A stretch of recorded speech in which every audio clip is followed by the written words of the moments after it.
தூத்துக்குடியில் விமான நிலையத்தின் புதிய முனையத்தை பிரதமர் திறந்து வைத்து உரையாற்றினார். கூடுதல் விவரங்களை வழங்குகிறார் செய்தியாளர் ராஜகுமரன். வணக்கம். விவரம். பெரிதும் எதிர்பார்க்கப்பட்ட தூத்துக்குடியினுடைய விமான நிலைய விரிவாக்கத்தின் ஒரு பகுதியான புதிய முனையத்தினுடைய திறப்பு விழா நடைபெற்று முடிந்திருக்கின்றது. பிரதமர் நரேந்திர மோடி அவர்கள் புதிய முனையத்தை திறந்து வைத்திருக்கின்றார். இன்னும் சற்று நேரத்தில் அந்த புதிய முனையத்தில் இருக்கக்கூடிய பல்வேறு வசதிகளையும் நேரில் சென்று பிரதமர் பார்வையிட இருக்கின்றார். புதிய முனையத்தை திறந்து வைத்த பிறகு பிரதமர் உரை நிகழ்த்தி இருக்கின்றார். அந்த உரையில் தமிழ்நாட்டிற்கு பாஜக அரசு, தேசிய ஜனநாயக கூட்டணி அதிமுக பாஜக இணைந்த கூட்டணி செய்திருக்கக்கூடிய பல்வேறு சாதனைகளை பிரதமர் நரேந்திர மோடி பட்டியலிட்டு கூறியிருந்தார். அதிலும் குறிப்பாக இது அரசு விழா என்பதால் நேரடியாக அரசியல் விமர்சனங்களை பிரதமர் அவர்கள் தவிர்த்து விட்டார். மேடையிலும் கூட திமுகவை சார்ந்த கனிமொழி கருணாநிதி, கீதா ஜீவன், அனிதா ராதாகிருஷ்ணன், டிஆர்பி ராஜா உள்ளிட்ட அமைச்சர்கள் உள்ளிட்டவர்கள் எல்லாம் மேடையில் இருந்தார்கள். மேலும் தமிழகத்திற்கு செய்திருக்கக்கூடிய பல்வேறு சாதனைகள் தொடர்பான விவரங்களை எல்லாம் பிரதமர் நரேந்திர மோடி கூறியிருந்தார். அதன் தொடர்ச்சியாக தற்போது பிரதமர் இந்த புதிய முனையத்தில் இருக்கக்கூடிய பல்வேறு அம்சங்களை பார்வையிட்டுக் கொண்டிருக்கின்றார். பிரதமருக்கு அந்த விமான நிலைய அதிகாரிகள் அவற்றை எல்லாம் சுட்டி காண்பித்து வரக்கூடிய காட்சிகளை பார்க்கின்றோம். புதிய முனையம் திறக்கப்பட்டதனுடைய அதிகாரப்பூர்வ அடையாளமாக அங்கு கட்டப்பட்டிருந்த அந்த சிவப்பு நிற ரிப்பன் கட் செய்து பிரதமர் நரேந்திர மோடி தூத்துக்குடி விமான நிலையத்தினுடைய இந்த புதிய முனையத்தினுடைய வரைபட மாதிரிகளை பார்வையிட்டு வருகின்றார். கண்ணாடிக்குள்ளாக வைக்கப்பட்டிருக்கக்கூடிய அந்த மாதிரியில் தூத்துக்குடியினுடைய புதிய முனையத்தில் இருக்கக்கூடிய பல்வேறு வசதிகளையும் விமான போக்குவரத்து துறை அமைச்சர் ராம்மோகன் நாயுடு பிரதமருக்கு எடுத்து கூறி வரக்கூடிய அந்த காட்சிகளை பார்க்கின்றோம். தமிழகத்தினுடைய நிதி அமைச்சர் தங்கம் தென்னரசு, மத்திய இணையமைச்சர் எல் முருகன் உள்ளிட்டவர்கள் ஆளுநர் உடன் சேர்ந்து பிரதமர் நரேந்திர மோடியுடன் புதிய முனையத்தை பார்வையிட்டு வரக்கூடிய காட்சிகளை பார்க்கின்றோம். இந்த தூத்துக்குடியினுடைய விமான நிலையம் என்பது ஏற்கனவே சற்று முன்பாக மத்திய அமைச்சர் ராம்மோகன் நாயுடு பேசும்பொழுது குறிப்பிட்டவாறு முழுவதுமாக ஒரு சுற்றுச்சூழலுக்கு எந்த விதமான பாதிப்பையும் ஏற்படுத்தாத வகையில் சூரிய ஆற்றல் மூலமாக இயங்கக்கூடிய விமான நிலையமாக உருவாக்கி இருக்கின்றார்கள். முழுவதும் 100 விழுக்காடு எல்இடி விளக்குகளை மட்டுமே பயன்படுத்துகின்றார்கள். அது மட்டுமல்லாமல் சூரிய மின்சக்தி உள்ளிட்டவற்றை எல்லாம் பயன்படுத்தி தான் தூத்துக்குடி விமான நிலையம் இயங்க போகின்றது.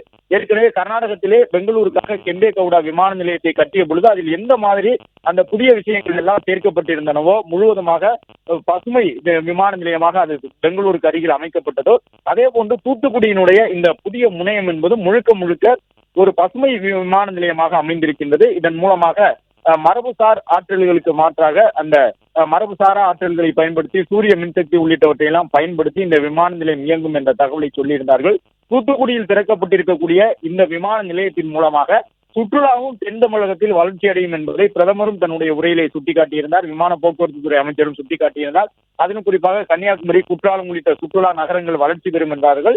அது மட்டுமல்லாமல் திருச்செந்தூர், கழுகுமலை உள்ளிட்ட சுற்றுலா தலங்கள், பக்தி சார்ந்த இடங்கள், ஆன்மீக நிலையங்கள் உள்ளிட்ட அனைத்துமே வளர்ச்சி பெறும் என்ற தகவலையும் கூறியிருந்தார்கள். தூத்துக்குடியில் அமைக்கப்பட்டிருக்கக்கூடிய இந்த விமான நிலையம் என்பது தமிழ்நாட்டிலே ஏற்கனவே சென்னையிலும், கோயம்புத்தூரிலும், திருச்சியிலும் மட்டும்தான் பெரிய விமானங்களை தரையிறக்க முடியும். பெரிய விமானங்கள் என்றால் கிட்டத்தட்ட 250 இருக்கைகளை கொண்ட ஏர்பஸ் நிறுவனம் தயாரிக்கக்கூடிய விமானங்கள். அதுபோன்ற விமானங்கள் தரையிறங்கக்கூடிய விமான நிலையங்களுக்கு மட்டும்தான் சர்வதேச தரத்திலான விமானங்களை இயக்குவதற்கான தரச்சான்று வழங்கப்படும். எனவே தமிழகத்திலே சென்னை, திருச்சியை போன்று தூத்துக்குடி விமான நிலையமும் சர்வதேச விமான நிலையமாக தரச்சான்று பெறக்கூடிய தகுதியை பெற்றிருக்கின்றது. அதற்கு ஏற்ப பெரிய விமானங்களை தரையிறக்குவதற்கு ஏற்ற முறையிலே விமான ஓடுதள பாதையினுடைய நீளம் அதிகரிக்கப்பட்டிருக்கின்றது. விமானங்களில் பயணிகள் உடனுக்குடன் ஏறுவதற்கான அந்த வசதிகளும் கூடுதலாக செய்யப்பட்டிருக்கின்றன. ஏர் பிரிட்ஜ் என்று சொல்லப்படக்கூடிய அந்த நவீன வசதிகளை பொறுத்தவரை 3 ஏற்படுத்தி கொடுக்கப்பட்டிருக்கின்றன. இதன் மூலமாக தூத்துக்குடியை பொறுத்தவரை ஆண்டுக்கு 20 லட்சம் பயணிகளை கையாள முடியும். இனி வரக்கூடிய நாட்களிலே தென் தமிழகத்திலே திருவனந்தபுரம் போன்றவற்றை தான் பயன்படுத்தி கன்னியாகுமரி, தூத்துக்குடி, திருநெல்வேலி, விருதுநகர் உள்ளிட்ட பகுதிகளில் இருக்கக்கூடிய மக்கள் இந்த UAE என்று சொல்லப்படக்கூடிய அந்த அரபு நாடுகளுக்கு செய்யக்கூடிய பயணங்களுக்கு, மலேசியா, சிங்கப்பூர் செல்வதற்கு திருவனந்தபுரம் விமான நிலையத்திற்கு அதிகமாக செல்ல வேண்டிய ஒரு சூழ்நிலை இருந்தது. தற்பொழுது அது முழுவதுமாக மாற்றப்பட்டிருக்கின்றது. திருச்சிக்கு அருகில் இருக்கக்கூடிய, திருச்சிக்கு பின்பாக இருக்கக்கூடிய அனைத்து தென் தமிழக மாவட்ட மக்களும் இனிமேல் தூத்துக்குடியை பயன்படுத்தி சர்வதேச நகரங்களுக்கு செல்வதற்கான ஒரு வாய்ப்பு உருவாக்கப்பட்டிருக்கின்றது. தற்போது இயக்கப்பட்டுக் கொண்டிருக்கக்கூடிய தூத்துக்குடி விமான நிலையத்திலிருந்து செல்லக்கூடிய விமானங்கள் என்பது சென்னைக்கும் பெங்களூருக்கும் மட்டும்தான் இயக்கப்படுகின்றன. இது மாற்றி அமைக்கப்பட்டிருக்கின்றது. பிரதமர் இன்று திறந்து வைத்திருக்கக்கூடிய இந்த மேம்படுத்தப்பட்ட புதிய முனையம், இதில் இருக்கக்கூடிய மிகப்பெரிய அளவிலான ஓடுதள பாதைகளை பெரிய விமானங்கள் பயன்படுத்த போகின்றன. தற்போது பிரதமர் மாலத்தீவிலிருந்து பயணம் செய்து வந்த அந்த விமானம் கூட ஏர்பஸ் ரக விமானம், பெரிய விமானம். அந்த விமானம் தான் முதல் விமானமாக புதிய முனையத்திலே தரை இறங்கி இருந்தது. எனவே இனி வரக்கூடிய நாட்களில் தூத்துக்குடியிலிருந்து டெல்லி, மும்பை, கொல்கத்தா, ஹைதராபாத் உள்ளிட்ட நகரங்களுக்கும் விமானங்கள் இயக்கப்பட இருக்கின்றன. இதுவரை 6 விமானங்கள் என்ற அளவில் தான் இயக்கப்பட்டன. அதிலும் குறிப்பாக இண்டிகோ விமானம், ஸ்பைஸ் ஜெட் விமானம் போன்ற ஒரு 50 இருக்கைகள் வரை இருக்கக்கூடிய விமானங்களையே இயக்கி வந்தார்கள். அது போன்ற சிறிய விமானங்களை மட்டும்தான் தூத்துக்குடியில் தரையிறக்கி தூத்துக்குடியிலிருந்து அந்த விமான ஓடுதள பாதை வாயிலாக மேல் எழும்பி செல்ல வைக்க முடியும். தற்பொழுது அது முற்றிலுமாக மாற்றி அமைக்கப்பட்டிருக்கின்றது. தமிழகத்தினுடைய மிக முக்கியமான, அதிலும் குறிப்பாக தென் மாவட்ட மக்கள் மிகவும் எதிர்பார்த்த ஒரு விமான நிலையமாக இந்த தூத்துக்குடி விமான நிலையம் மிகப்பெரிய அளவிலே கொண்டு வரப்பட்டிருக்கின்றது. இதனுடைய பின்னணியில் இருக்கக்கூடிய முக்கியமான காரணங்கள் என்னவென்றால், ஏற்கனவே தென் தமிழகத்திலே குறிப்பாக தூத்துக்குடி சுற்று வட்டாரத்திலே மின்சார வாகன உற்பத்தி, மரத்தொழில் சார்ந்த பல்வேறு பூங்காக்கள் என்று ஏராளமான கட்டமைப்புகளை தமிழ்நாடு அரசும் ஏற்படுத்தி இருக்கின்றது. இந்த வியட்நாமை சார்ந்த மின்சார வாகன தயாரிப்பு நிறுவனம் எல்லாம் தன்னுடைய மின் வாகனத்தை உற்பத்தி செய்ய தொடங்கிவிட்டார்கள் தூத்துக்குடியிலே. அது மட்டுமல்லாமல் தமிழ்நாடு அரசு அங்கு சிப்காட்டை உருவாக்கி ஏராளமான அந்த மர தொழில் சம்பந்தப்பட்ட புதிய உற்பத்தி கூடங்களை எல்லாம் அமைத்திருக்கின்றார்கள். எனவே மாநில அரசும் மத்திய அரசும் தூத்துக்குடி, திருநெல்வேலி சுற்றுவட்டார பகுதியிலே புதிய புதிய நிறுவனங்களை தொடங்கி கொண்டிருக்கின்றார்கள். தூத்துக்குடி என்பது தமிழகத்தினுடைய ஒரு நுழைவு வாயிலாக இருக்கின்றது. ஏற்கனவே தமிழகத்தினுடைய இயற்கை துறைமுகம் என்றால் அது தூத்துக்குடியில் இருக்கக்கூடிய துறைமுகம் தான். எனவே அந்த தூத்துக்குடி துறைமுகத்தை மேம்படுத்துவதற்கான பல்வேறு பணிகளும் நடந்து கொண்டிருக்கின்றன. அதிலும் குறிப்பாக கொழும்பு வழியாக செல்லக்கூடிய அந்த கப்பல்களை எல்லாம் தூத்துக்குடி வழியாக செல்ல வைப்பதற்காக மத்திய அரசு ஏற்கனவே பல்வேறு திட்டங்களை மேற்கொண்டு வருகின்றது. அதன் ஒரு அங்கமாகத்தான் தூத்துக்குடியினுடைய சரக்குகளை கையாளக்கூடிய பகுதி துறைமுகத்திலே புதிதாக ஒன்று ஏற்படுத்தப்பட்டிருக்கின்றது. பிரதமர் தன்னுடைய பயணத்திலே இன்றைய நாளிலே அதையும் கூட திறந்து வைத்திருக்கின்றார். தூத்துக்குடியிலிருந்து சரக்குகளை கையாளக்கூடிய அந்த திறனை அதிகரிக்கக்கூடிய விதமாக புதிய சரக்கு முனையத்தையும் பிரதமர் திறந்து வைத்திருக்கின்றார். எனவே தூத்துக்குடி விமான நிலையம் மட்டுமல்ல, தூத்துக்குடியில் அந்த கடல் சார்ந்து பல்வேறு அந்த துறைமுக நகரத்தை மேம்படுத்தக்கூடிய வகையிலாக துறைமுகத்திற்கான சில கட்டமைப்புகளையும் பிரதமர் இன்று திறந்து வைத்திருக்கின்றார். மதுரைக்கும் போடிநாயக்கனூருக்கும் இடையிலே மின்சார ரயில் பாதை உருவாக்கப்பட்டிருக்கின்றது. மின்மயமாக்கப்பட்டிருக்கக்கூடிய அந்த ரயில் வழித்தடத்தையும் பிரதமர் அவர்கள் திறந்து வைத்திருக்கின்றார். மேலும் டெல்டா மாவட்ட மக்கள் சென்னை செல்வதற்கு கிழக்கு கடற்கரை சாலையையோ அல்லது சென்னை திருச்சி தேசிய நெடுஞ்சாலையோ தான் பயன்படுத்தக்கூடிய சூழ்நிலை இருக்கின்றது. குறிப்பாக இந்த தஞ்சாவூர், கும்பகோணம் பகுதியிலிருந்து செல்லக்கூடியவர்கள் கிழக்கு கடற்கரை சாலை அல்லது திருச்சி சென்று திருச்சியிலிருந்து சென்னை தேசிய நெடுஞ்சாலை வழியாகத்தான் செல்ல முடிகின்றது.